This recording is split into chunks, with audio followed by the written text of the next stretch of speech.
Je pense que cette saison, Kylian Mobutu Mbappé va terminer à moins de 20 buts de compétition confondue. Voilà, je l'ai dit. Il abuse de fou. Je pense que Kylian va terminer à moins de 20 buts, toute compétition confondue. On peut dire qu'Anderson a encore une fois eu le nez creux, une fois de plus. Hein, voilà.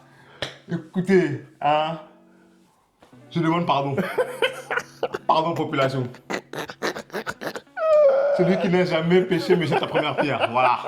Je vous demande pardon. Ça vient du cœur. J'ai sailli. Ce que j'attends de vous, mes frères, si vous me voyez dans la rue, ne me jetez pas les pierres.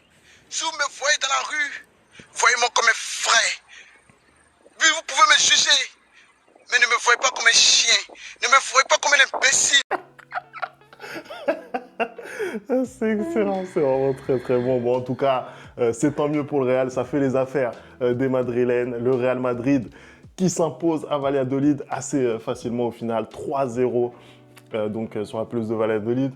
Triplé de Kylian Mbappé, c'est son premier avec son nouveau club et pas mal de choses à dire encore une fois sur ce match. Anderson. Il a décidé de me pourrir la vie, voilà. Il a décidé de me pourrir la vie. Je suis obligé de venir m'asseoir devant la caméra et présenter des excuses à tout le monde à cause de lui. Voilà. Non, franchement, un bon match. Hein. J'ai plein de choses à dire sur ce match-là. Vraiment énormément de positifs pour beaucoup de joueurs. Hein. Enfin, le Real qui termine un match sans prendre un but. Donc, je suis bien évidemment en joie et content, même si Kylian a niqué mes prédictions. Voilà. Des petites conséquences aussi au classement, hein, on va pas se mentir, parce que le Real fait le break sur le voisin madrilène. Hein. On n'oublie pas de liker, on n'oublie pas de s'abonner et on en parle tout de suite, c'est parti.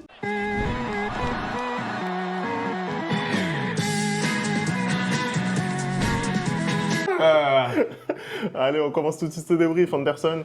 Ça a été un match quand même où le Real a mis un petit peu de temps à rentrer. Ils sont rentrés voilà, en mode diesel, on va dire, dans cette partie. Comme d'habitude, j'ai envie de dire. C'est vrai. Mais au final, c'est une victoire assez simple. Tout à fait, Femi, je suis d'accord avec toi. Quand j'ai vu le début de match, j'ai cru que ça allait être un match encore compliqué. Je le rappelle qu'on jouait contre le dernier du championnat, un Valladolid.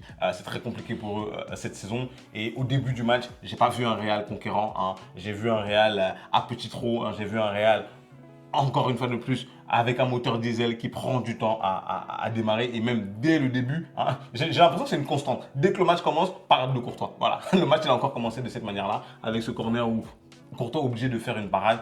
Et petit à petit, le Real est rentré dans le match. Ils ont commencé à maîtriser. Là, j'ai retrouvé des circuits de passe. Hein. J'ai retrouvé un Real qui jouait avec de l'intensité. Et j'ai été un peu plus confiant jusqu'à cette ouverture du score de Kylian Mbappé. Un très beau but. Hein.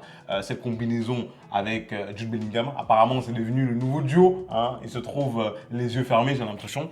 Mais oui, on voit quand même un Kylian qui est beaucoup plus libéré. On voit un Kylian qui, du coup, joue de manière plus instinctive. Hein. Ce qu'on lui reprochait justement au début de la saison où il réfléchissait beaucoup trop. Là, cette passe en une touche de balle à Bellingham et Jude qui temporise et lui remet, même si c'est contré.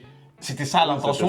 Et il y a quand même un but. Et Kylian qui frappe voilà, en première intention aussi. Son premier but est magnifique. Son deuxième but, très beau aussi. Hein. Rodrigo qui temporise et Kylian. En fait, on retrouve un joueur qui a de la confiance. Et à partir du moment où le Real ouvre le score contre une équipe contre Valladolid comme ça, bah, ça déroule après, tu vois, c'est beaucoup plus simple. Il y a des boulevards et tu vois que les joueurs se font plaisir. Hein.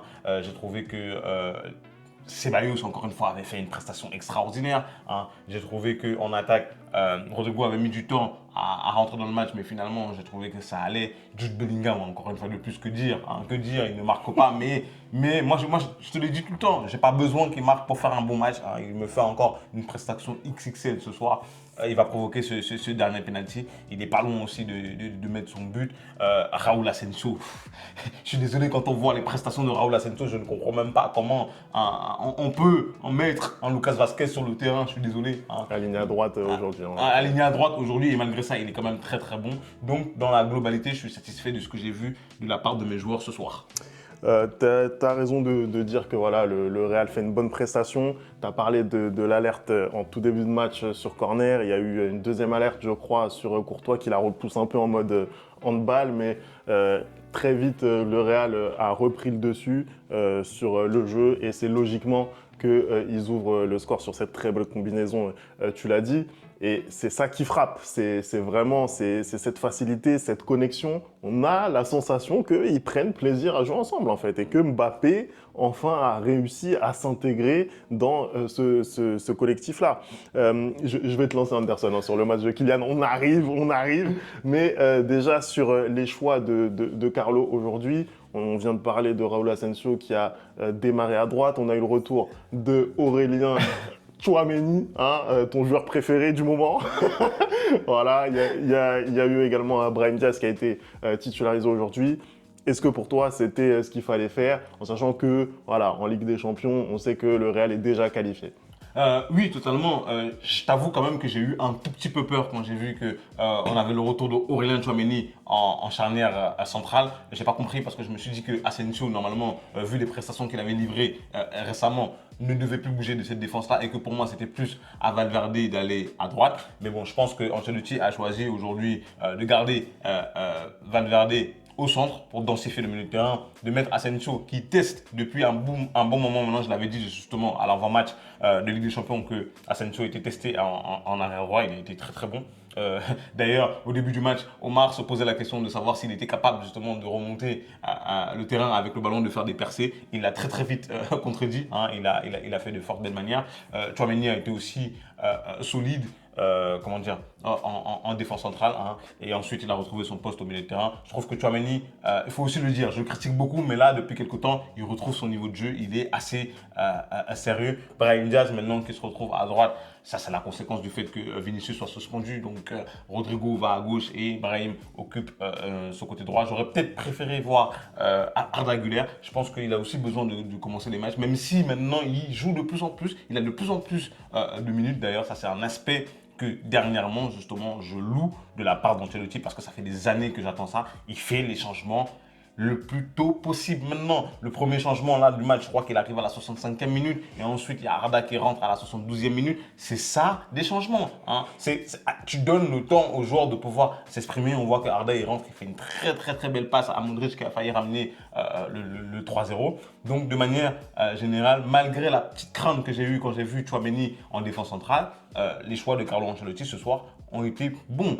On note aussi la titularisation de Fran Garcia à la place de Ferland Mendy. Moi, je milite vraiment pour ça parce que je suis désolé. Mendy, Mendy, c'est compliqué aussi cette saison. Mendy, c'est très très compliqué cette saison et je trouve que Fran Garcia est meilleur. Voilà.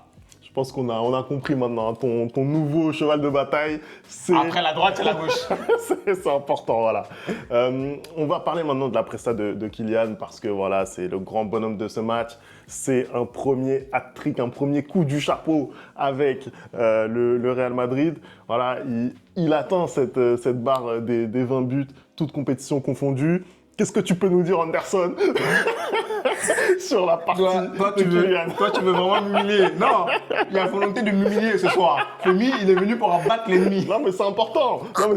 Parce que... Non, j'avais dit, en effet, on a redit en intro, j'avais dit qu'il allait mettre moins de 20 buts, toutes compétitions confondues. Il en est à 22 buts. Et force est de constater que la mayonnaise a enfin pris, hein, pour reprendre une analogie justement de Rosselló qui disait que Kylian, ça allait être comme le ketchup, que quand tu tapes dedans, ça a du mal à sortir et que quand les buts arrivent, bah, ça sort finalement. Et la raison, je crois que Kylian, ça fait le 5e match de suite où il marque. Et je crois que c'est son 8e but en 7 matchs. Au-delà des buts, c'est clairement...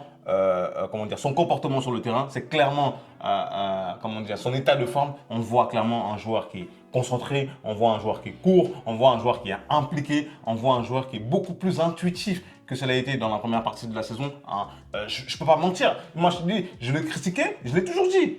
Quand je dois le critiquer, je vais le critiquer. Quand il joue bien, je vais le publiciter. Je vais dire qu'il fait bien les choses. Je ne vais pas être là à mentir quand il joue mal, tu vois. Et c'est ça mon problème. Et c'est ça le problème aussi de ses supporters quand ils venaient dans les commentaires. Je suis désolé, si le gars fait quelque chose de mal, je dis qu'il fait mal les choses. Et là, en ce moment, depuis quelques temps, il fait bien les choses. Mais, Femi, j'émets quand même une réserve et que toi aussi tu l'as émis derrière la dernière fois. On attend de voir comment dire, cette bonne passe dans un grand match, hein, notamment le match face à l'Atlético qui arrive. J'attends de voir Kylian dans un grand match et j'attends de voir Kylian comment dire, prendre ses responsabilités aussi quand l'adversaire en face est beaucoup plus fort en fait que Valladolid. Mais tu ressens quand même que de manière générale, dans son comportement, dans son déplacement sur le terrain et même dans son expression du visage, qu'il est heureux maintenant, hein, qu'il trouve plus facilement ses coéquipiers, qu'il comprend plus facilement ses coéquipiers et que ses courses sont beaucoup plus tranchantes. Hein. On voit un joueur qui, certes, souvent décroche pour avoir le ballon dans les pieds, mais qui prend beaucoup plus la profondeur que ça a été le cas en début de saison. Donc voilà. Non, écoute, franchement, totalement d'accord avec toi sur Kylian. Moi, de toute façon, j'avais prévu, j'avais prédit même le fait que Kylian voilà, allait marquer des buts au Real Madrid. C'est vrai, ça Moi, c'est vrai. je savais qu'il allait scorer et je m'attendais justement à ce qu'il fasse ce genre de presta contre ce genre d'équipe. C'est-à-dire, en l'occurrence, là, Valladolid, équipe très mal classée puisqu'ils sont derniers. Je m'attendais à ce qu'il soit létal. Ça, je me rappelle que voilà, oui, Femi avait voilà, dit que ouais, voilà. t'inquiète pas que contre des équipes comme Eibar, il va te scorer tes 3 buts. Voilà. T'inquiète pas qu'il va se faire plaisir. Et c'est vrai que, encore une fois, dans le domaine de la finition, on a pu le voir ce soir, notamment ce deuxième but qu'il marque, qui est quand même un très beau but. On voit qu'il a progressé dans ce domaine-là. Et ça date de ces dernières années parisiennes où vraiment, je trouve qu'il a franchi un cap dans ce registre. Ce qui m'étonne un petit peu plus, ce que j'avais moins vu venir, c'est justement ces déplacements qu'on retrouve, ces prises de balles qu'on retrouve. Là on revoit en fait le Kylian justement des premières années, ce Kylian vraiment chatoyant qu'on avait perdu un petit peu au PSG sur ce début de saison avec le Real. Bah, totalement. Et surtout que moi, j'ai l'habitude de dire à chaque fois, hein, je le redis et je le pense toujours, que c'est un joueur pas très intelligent, techniquement. Et là, dernièrement, non mais c'est la vérité, dernièrement, il me prouve le contraire. Parce que je trouve que justement, il est très intelligent dans ses déplacements. Hein. Je trouve qu'à maintes reprises, il fait mine, par exemple, de prendre la profondeur et il recule pour attendre le ballon à juste titre, hein, parce que souvent il le fait pour rien aussi. Et là, récemment, je trouve que vraiment, dans sa manière de jouer, même dans sa manière de jouer en une touche, je trouve qu'il devient très intelligent. Et là-dessus, il me surprend totalement. Et comme je l'ai dit, en fait, j'ai l'impression que ça y est, il est en train d'avoir des déplacements de numéro 9, il est en train d'avoir des attitudes de numéro 9. Hein. Quand je regarde même le but qu'il a marqué en Ligue des Champions, où il continue à presser un peu comme un Karim Benzema, bah, ça me fait plaisir. Et je lui dirai toujours que quand il est bon, bah, je lui donnerai ses fleurs. Et quand il n'est pas bon, bah, je serai là pour casser du sucre sur le dos. Voilà. Bon, Anderson, en tout cas, cette victoire à Valladolid, elle fait énormément de bien au Real Madrid. Et là, sincèrement, je pense que le match contre l'Atlético, ça va vraiment être la première balle de match pour cette Liga. On va pas se mentir. L'Atlético qui, certes, est revenu dans le match face à Villarreal aujourd'hui au Metropolitano, mais n'a pas su gagner ce match à domicile. Résultat des courses, 4 points d'avance en tête du classement pour le Real ce soir. On parle même plus du Barça, ils sont relégués à 10 points. Bah après, une rencontre en moins, mais faut pas les oublier, voilà. faut pas les oublier. En tout cas, ils sont assez nettement largués.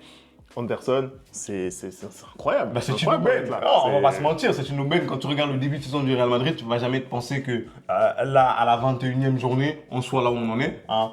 Tu as l'occasion, comme tu le dis, Femi, si tout se passe bien, parce que tu as quand même un match aussi contre l'Espagnol de Barcelone avant, si tout se passe bien, quand tu arrives dans cette confrontation face à Atlético Madrid et tu gagnes, bah, tu as l'occasion de prendre 7 points d'avance à l'Atlético, ça veut dire 2 revers. Hein, tu t'autorises le droit d'avoir 2 revers et c'est une très bonne chose. Maintenant, encore faut-il aller gagner ce match-là parce qu'on se rappelle le match aller, le Real avait fait le match, dominé, il menait 1-0 et à la toute fin du match, hein, comme c'est devenu leur spécialité cette saison, ils sont allés gagner, ils sont allés arracher ce point du match nul. Mais je pense que là, les conditions auront un peu changé et je pense que le Real, s'ils ont l'occasion justement de convertir cette balle de match, là, ils vont pas hésiter à le faire.